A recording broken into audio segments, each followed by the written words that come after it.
tous et bienvenue dans cette deuxième partie. On se quittait sur un faux départ. Même si nous pensions être préparés au plus de choses possibles, on ne peut jamais tout contrôler. C'est ce que j'apprends un peu tous les jours, de manière douce et des fois un peu moins douce. Mais c'est toujours un vrai plaisir de voir la capacité à se reprendre et aller de l'avant. C'est pas tout ça, mais on a de la route à faire. On va aller se faire couper les cheveux, changer de tronche avant de partir vers le Grand Nord. Chapitre 4, le vrai départ. Je voulais vous raconter cette histoire comme un journal, jour après jour, avec nos impressions et envies. Cette deuxième partie s'arrêtera en Suède et nous clôturerons ce journal à notre arrivée en Norvège. On est le 11 avril.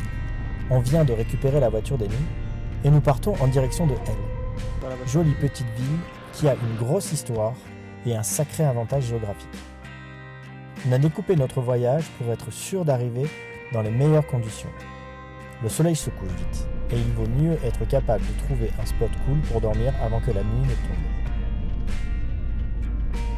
On a plusieurs critères quand on cherche un spot. De préférence proche de la nature pour que Bibi puisse aller se balader comme il faut. Et si possible, avec le moins de passages pour éviter toute interaction avec d'autres chiens qui pourraient les stresser. Et surtout une bonne connexion Wi-Fi. Donc ce soir, on se pose dans un petit parking avec un joli lac juste derrière. Parfait. Le temps se gâte. On ressort de notre petite cheminée pour se refaire un petit feu et réchauffer l'intérieur.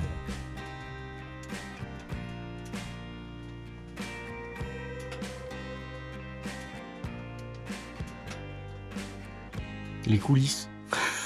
Des gens qui attendent. 12 avril. On reprend la route. On va vers Elle donc.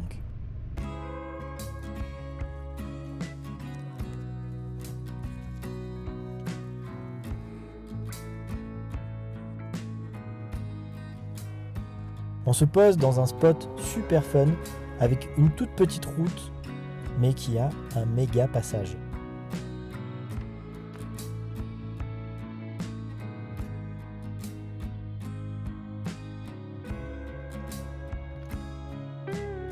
Les voitures et les camions ralentissent à notre niveau. Impossible d'être bien.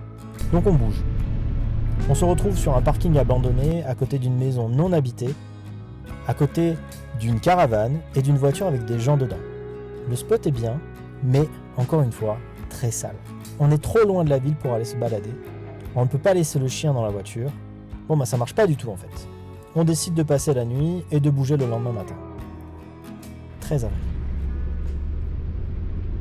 J'ai eu une énorme frayeur aussi ce matin pour la simple bonne raison que j'avais perdu la GoPro. Et oui, et je me suis dit j'arrête de filmer, j'arrête de raconter tout ça. J'en arrive au coup de perdre la GoPro. Hier, Amy m'a posé la GoPro sur le toit de la voiture. Je lui ai dit que je la récupérais et j'ai oublié la GoPro sur le toit de la voiture. Donc en roulant, à un moment donné, j'ai entendu un truc tomber et on est revenu sur nos pas ce matin pour voir si on l'a retrouvée. Et elle était là, patiemment, dans l'herbe. C'est toujours complexe de trouver un bon spot. On passe par Park Fortnite et on trouve peu de choses à notre goût. Trop de voitures, de passages, c'est vraiment sale. Et là, alors qu'on se balade et qu'on est en direction d'un spot qui a l'air d'être pas mal, on voit une petite aire, on s'engouffre à l'intérieur et pas 50 mètres après l'entrée, une petite place à l'écart, parfaite pour 2 voitures, propre, tout va bien. On y restera 2 nuits. Travailler dans sa voiture, prendre le temps de cuisiner, voilà des activités chouettes. Lorsque tu ne regardes pas ta montre, parce que tu as le temps. On a assez d'eau et on ira juste après, dans une maison. Donc c'est parfait.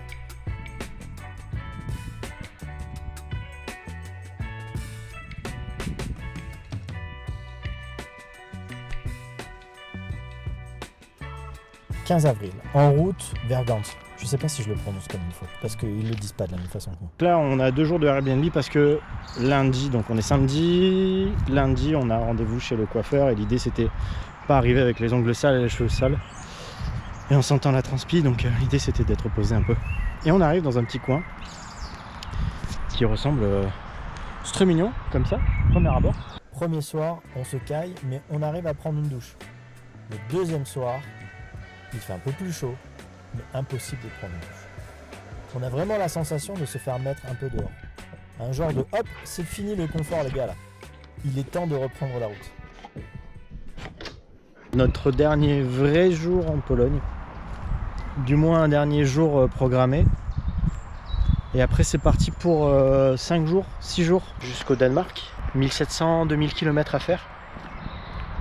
Pour économiser les voitures, économiser notre temps, économiser les animaux. Et puis prendre notre temps pour rouler. On a dit qu'on partirait sur 3 heures, entre 3 heures et 4 heures de route par jour. Sachant qu'entre le moment où on se lève et tout, sortir le chien, blabla, on est quand même sur un truc où on est censé prendre la route, je sais pas moi, maximum 13 heures. Grand maximum 13 heures, mais ça peut commencer très tôt. On peut partir à 10 heures, on peut partir à 11 heures et se faire un truc tout droit. Il n'y a rien qui est prévu, quoi. Donc voilà, on s'amuse. 17 avril.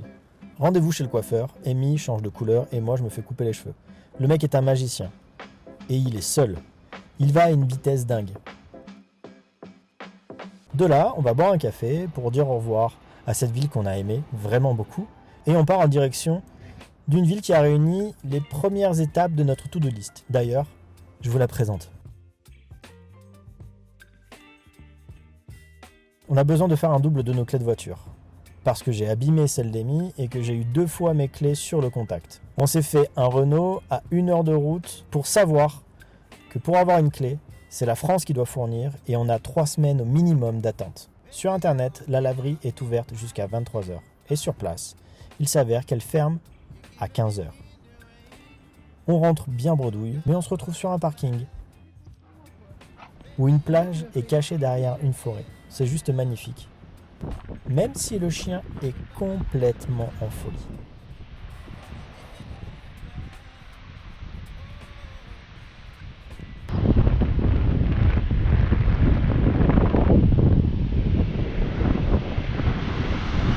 Bon, il y a du vent, on va peut-être pas l'entendre, il est mignon, hein. Mais c'est pas vrai, c'est un démon, il nous pète les couilles depuis une demi-heure. T'es obligé de l'accrocher là. Voilà.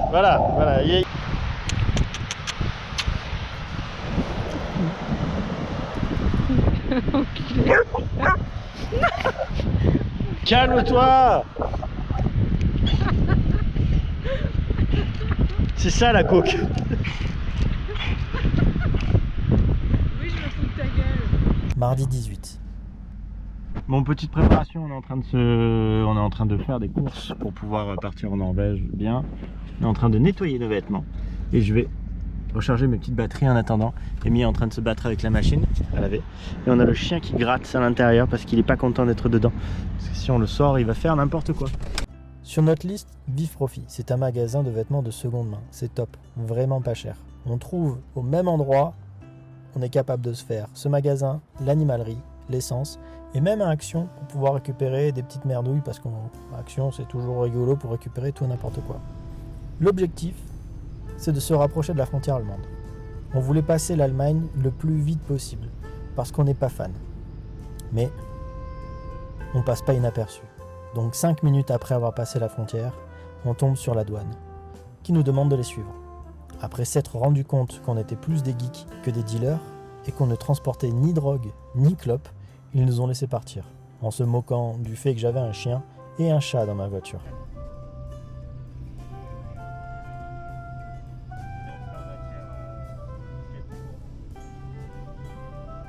Mercredi 19. On s'est arrêté sur une petite aire d'autoroute hier. Ça fait un petit pincement au cœur de quitter la Pologne parce que c'était chouette, on en a parlé longtemps. On a eu moins de choses agréables sur la fin. Mais je pense que c'est surtout moi qui me suis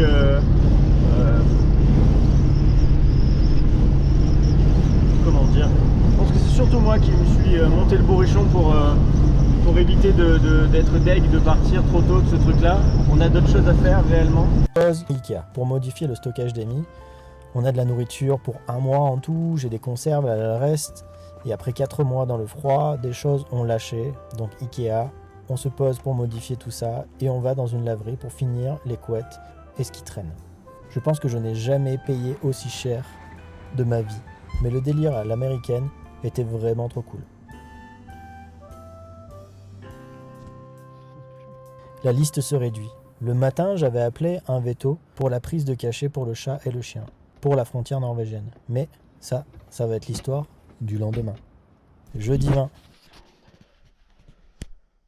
Oui, t'es prêt ?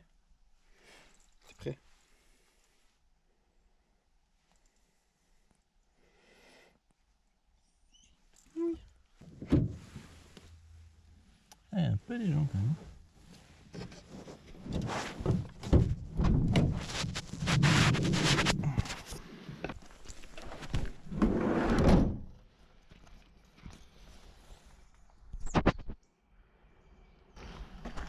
Et 8h30, c'est beaucoup, ou pas assez.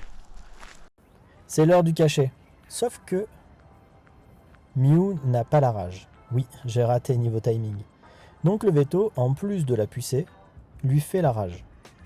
Et là, le verdict tombe. Faut attendre 3 semaines avant de prendre les cachets pour traverser la frontière. Ok, on n'est pas pressé, on le sait. Oui, on veut aller en Norvège, mais on a tout le temps du monde pour le faire. Donc ok, on vaccine la minette, on a son passeport, et on reprend la route, en direction de la frontière. On s'arrête en pleine nuit sur une des dernières aires avant le Danemark. Vendredi 21. C'est une journée voiture. Et on est prêt. On va traverser tout le Danemark et passer le pont pour arriver à Malmö.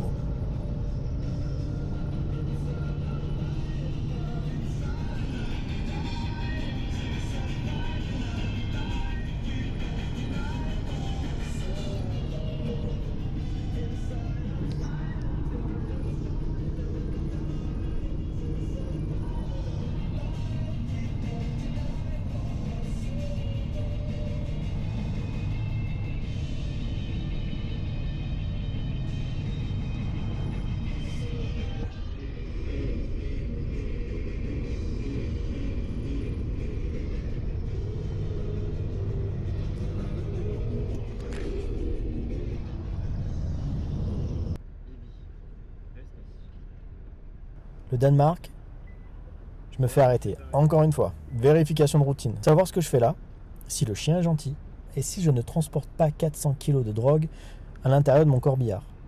Et on reprend la route. C'est joli, mais c'est plat le Danemark. Et là, énorme pont. Le premier, la mer à perte de vue. Du vent, c'est beau, on roule, on avance.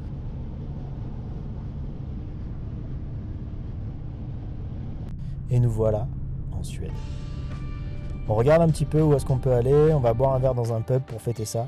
Le lieu est juste super magnifique. C'est vraiment, vraiment, vraiment mignon. On va se trouver un spot pour la nuit, à côté d'un camion de pompiers français, des campeurs. Le réveil est super, le lieu magnifique. Chapitre 5, la Suède. Et bonjour. Bon, on va essayer de conclure, pas bonjour, au revoir même peut-être plutôt. On va conclure ce deuxième épisode là-dessus. On est en Suède depuis 3 jours maintenant. Ça fait quelques jours qu'on est sur un spot ultra fun, même idyllique. Hein. On est sur une toute petite presqu'île, on est dans une anse qui est une petite base nautique avec juste quasiment personne. On a une voiture de temps en temps qui débarque, du campeur très rapide qui reste pas. Ils sont juste restés samedi soir. Et voilà. Quoi dire du voyage? Ça a été long et court en même temps parce que on avait une moyenne de 2h30, 3h par jour de voiture, mais on est quand même sur le fait d'avoir de vieux véhicules et de pas vouloir juste rusher le truc en se disant on part d'un coup sec. Et ça a été super sympa. Et on est plus que ravis d'être sur des paysages comme ça. Hier, il pleuvait, on est resté à l'intérieur, c'était magnifique. Des niveaux de green, des niveaux de vert, des niveaux de bleu, enfin c'est juste la folie. Demain, on est censé aller récupérer le téléphone d'Amy parce qu'Amy n'avait plus de téléphone, il s'est cassé. Donc on s'est fait livrer un téléphone de France parce que c'est trop compliqué et trop cher de trouver un truc dans le coin. Donc on va le récupérer à Gothenburg demain. Donc on va remonter de ce côté-là et on va voir si on trouve un spot dans le délire. Mais je pense pas qu'on va galérer à trouver ça, quoi. Donc la première partie, il y avait énormément de vocaux comme ça parce que j'avais pu le faire, c'était assez facile. La deuxième, il y en a quasiment pas et puis il y en avait dans la voiture. Donc je fais celui-là pour pouvoir finir le montage avec un petit point un peu plus vivant que juste ma voix enregistrée en off. Et vu que j'écris rien quand je dis des choses comme ça, c'est sur l'impro, c'est beaucoup plus beaucoup plus naturel. Donc c'est la fin de cet épisode. On se retrouve assez rapidement parce que je les ai mis un peu dans le désordre. Le prochain ça sera full montage et un peu d'animation, etc. Je vais vous présenter les voitures, je vais vous présenter les humains, je vais vous présenter les animaux et ça sera cool. Ça sera cool. Partagez. Je sais pas comment ça marche encore, tout ça, j'ai pas le pouce bleu, tout ça, je ne sais pas. Faites ce que vous avez envie de faire avec tout ça. Partagez si vous avez envie de le partager. Si vous avez des idées, si vous avez des choses que vous voulez connaître, savoir en plus, parce que je filme un petit peu plus de choses, j'ai toujours un peu de gras. Si vous voulez des conseils sur des trucs, s'il y a des choses qui vous intéressent de savoir, de voir, ou nous demander d'aller voir tel endroit, ou nous dire allez voir tel endroit, ou si vous êtes suédois et que vous avez envie qu'on aille se manger un morceau ou nous héberger dans votre jardin, ça sera avec grand plaisir, grand plaisir. J'attends encore un peu qu'on prenne la routine du voyage et de l'installation, etc. Et on va commencer à faire des petites vidéos où on fait à manger en plein air, où je vais reprendre du cocktail et je vais me faire livrer du matos là pour vous faire des cocktails du bar ici directement et les faire goûter à des gens. Parce que comme je l'ai dit dans la vidéo, dans la partie 1, le bar, on fait des choses qui sont un peu particulières. J'aime bien le mot particulier. Les gens ont toujours des gimmicks avec des mots qui reviennent. Donc singularité, particularité, c'est chez moi un petit peu. Sur le fait de faire de l'alcool artisanal et de travailler avec des maisons et des gens qu'on aime beaucoup. Et donc, j'avais parlé de la maison Ferroni, et on en parlera plus. Je vais vous faire des petits trucs un peu sympas. La seule problématique, ça va être de trouver du glaçon ici. Mais si c'est que ça, c'est pas grave. Allez, à bientôt. On vient de lancer un oracle sur Ulule autour du Seigneur des Anneaux, un truc de dingue que Amy a dessiné à une vitesse folle. Donc n'hésitez pas à aller dessus, liker, partager, et si le cœur vous en dit, de prendre un petit paquet pour vous.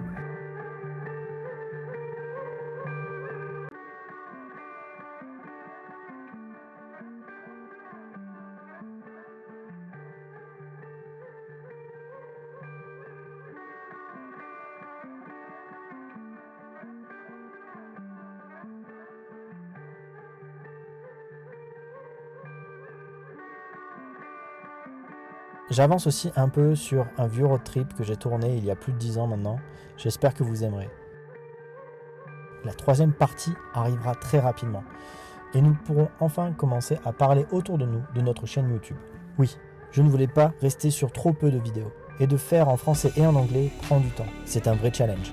Mais c'est très motivant. On a envie de voir cette aventure grossir. On en a encore sous la pédale pour vous donner encore plein de vidéos cool. Bisous bisous.